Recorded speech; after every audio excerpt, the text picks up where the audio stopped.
हम यहाँ पे सिर्फ बात करेंगे 15 अगस्त की।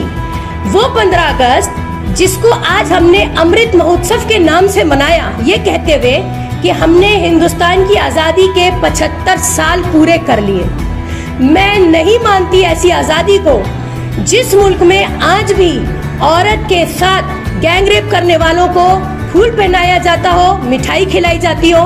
मैं नहीं मानती ऐसी आज़ादी को जहां आज गोधरा कांड जैसे बहुत ही हीनियस और बार्बरिक एक्ट अंजाम देने वालों को बाइज्जत बरी किया जाता हो।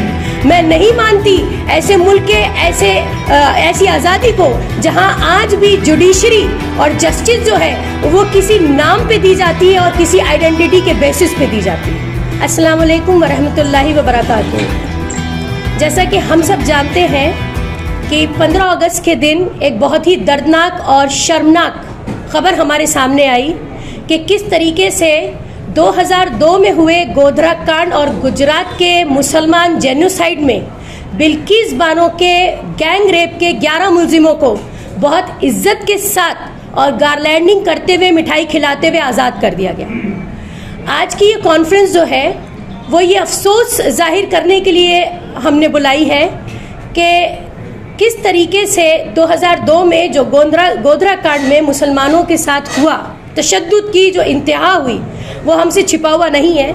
हम 2002 की बात यहाँ पे नहीं करेंगे क्योंकि कोई भी ऐसा इंसिडेंस नहीं है जो हमें मालूम ना हो। हम यहाँ पे सिर्फ बात करेंगे 15 अगस्त की। वो 15 अगस्त जिसको आज हमने अमृत महोत्सव के नाम से मनाया, ये कहते हुए कि हमने हिंदुस्तान की आज़ादी के 75 साल पूरे कर लिए।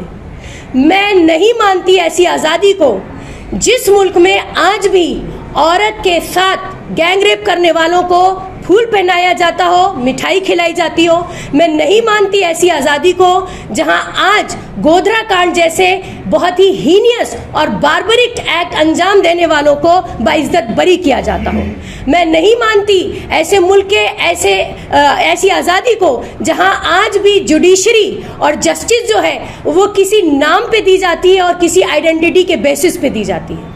तो बहरहाल हमारी आज की कॉन्फ्रेंस जो है वो बिल्किस बानो के साथ अपनी सॉलिडारिटी पेश करने के लिए हमने यहाँ पर रखी है और हम इसमें थोड़ी सी रोशनी इस बात पर डालना चाहेंगे कि बिल्किस बानो 20 साल की उम्र में 5 महीने प्रेग्नेंट थी जब उनके उन 11 पड़ोसियों ने उनका गैंग रेप किया, जो सारे उनके रिश्ते में या मोहब्बत से, जिनको वो चचा कहती थी, किसी को वो भाई कहती थी, ये डॉक्टर थे, ये लॉयर थे।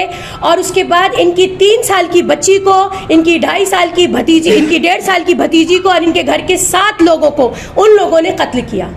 उसके बाद ये एक बहुत लंबी जंग चली जिसमें कई सालों के बाद जाके बिल्किस बानो को ये उम्मीद बंधी कि उनके केस में जो 11 आरोपी थे वो जेल में डाले गए और उनको कोर्ट ने लाइफ इम्प्रिजमेंट की सज़ा सुनाई।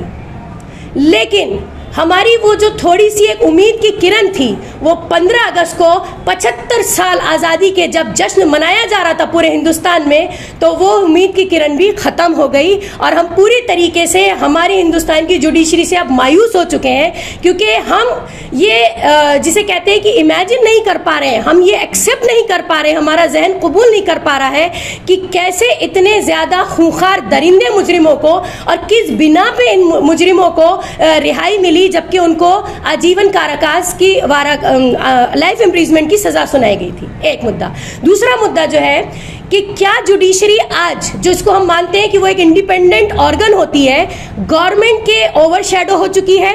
क्या आज हमारी जुडिशरी जो है वो गवर्नमेंट की सरपरस्ती में चल रही है?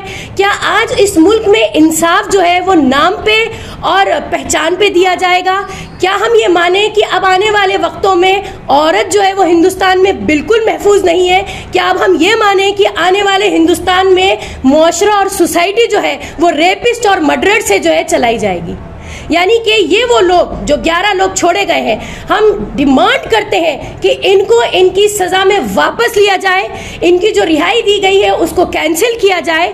और हम इस बात की तकलीफ हमें बहुत ज़्यादा है और हम कतई इस बात को कंडम करते हैं कि किस तरीके से उन 11 मुजरिमों को सिर्फ छोड़ा ही नहीं गया बल्कि उनको बड़ी इज्जत के साथ उनकी जो है उनका वेलकम किया गया, उनको फूल हार पहनाए गए। और शर्म नहीं आई एक बीजेपी के नेता को ये कहते हुए कि वो सारे के सारे ब्राह्मण हैं और उनके अंदर बहुत सारी अच्छी खूबियां भी हैं। मुझे तो लगता है कि उनको ये बोलने से पहले 10 बार सोचना चाहिए था कि वो अपने लिए ये खूबी नहीं बता रहे हैं कि वो ब्राह्मण है तो उनके अंदर, बल्कि वो ये बता रहे हैं कि इसका मतलब अब हर ब्राह्मण से हमें डरने की ज़रूरत है। तो बहरहाल गवर्नमेंट ने और जुडिशरी ने मिलके जो गुजरात में ये कांड किया है, ये जो पॉलिटिकल जिसे कहते हैं कि एक नई स्ट्रैटेजी ये लेकर आए हैं, या ये इनडायरेक्टली हिंदुस्तान में रहने वाले मुसलमानों को ये बताना चाहते हैं कि अब ये अपने पावर का मिसयूज करके किसी भी हद तक जा सकते हैं। बिल्किस बानो के जो गुनाहगार हैं उनको वापस जेल दी जाए, उनकी सजा को वापस कंटिन्यू किया जाए, ये हमारी सख्त से सख्त डिमांड है। और मैं समझती हूँ कि जब तक ये नहीं होता है, ये वापस नहीं जाते हैं, पूरा हिंदुस्तान और पूरे हिंदुस्तान की औरतें जो हैं वो सड़कों पे रहेंगी। हम हड़ताल करते रहेंगे, हम स्ट्राइक करते रहेंगे, हम प्रोटेस्ट करेंगे, हम आवाज उठाते रहेंगे जब तक हमें दम बाकी है। निर्भया कांड के जो मुलजिमीन थे उनको फांसी क्यों चढ़ाया गया? निर्भया के मुलजिमों को फांसी चढ़ाया जाता है, बिल्किस के मुलजिमों को हार पहनाया जाता है।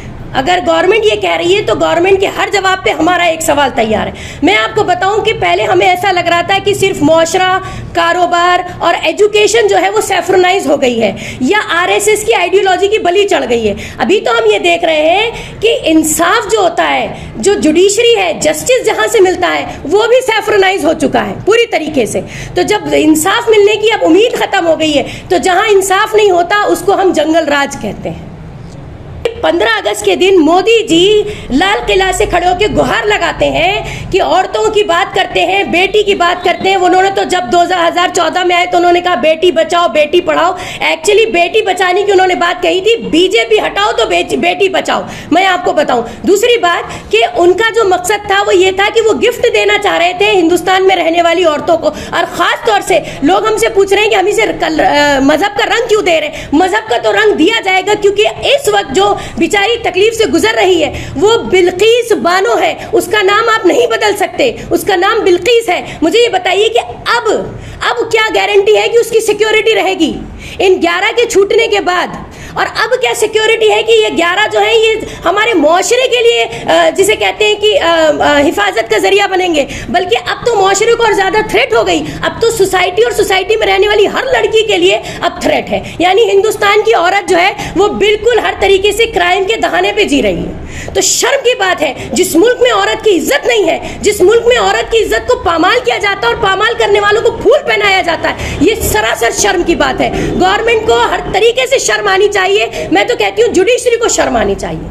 इस बानों के केस के लिए हम जिस हद तक जा सकते हैं जाएंगे। अभी आपने देखा कि हम एक प्रेस मीट कर रहे हैं, बहुत सारे शहरों में इस वक्त प्रोटेस्ट हो रहा है। हमारा कलम, हमारी उंगलियां, हमारी जुबान और हमारे गलों में जब तक ताकत है, हम बिल्किस बानो के साथ हैं और बिल्किस बानो के हक के लिए लड़ते रहेंगे।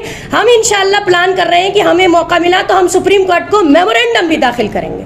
गुजरात गवर्नमेंट मैसेज ये देना चाह रही है कि जिस आइडियोलॉजी पे 2002 का गुजरात कांड और गोधरा कांड हुआ था, वो आइडियोलॉजी अब स्टेट से निकल के सेंटर में पहुंच चुकी है। और वो आइडियोलॉजी अब सिर्फ गुजरात स्टेट तक नहीं है। अब तुम देखो कि हम क्या क्या करेंगे, किस तरीके से अब हम आने वाले दिनों में मनुस्मृति लागू कर देंगे। मनुस्मृति आरएसएस का एक एजेंडा है जिसके तहत औरतों को पैर की जूती समझा जाता है। मनुस्मृति में कहा जाता है कि औरतों को जितना हो सके पामाल करो, क्योंकि औरत उनके पास गंदी चीज समझी जाती है।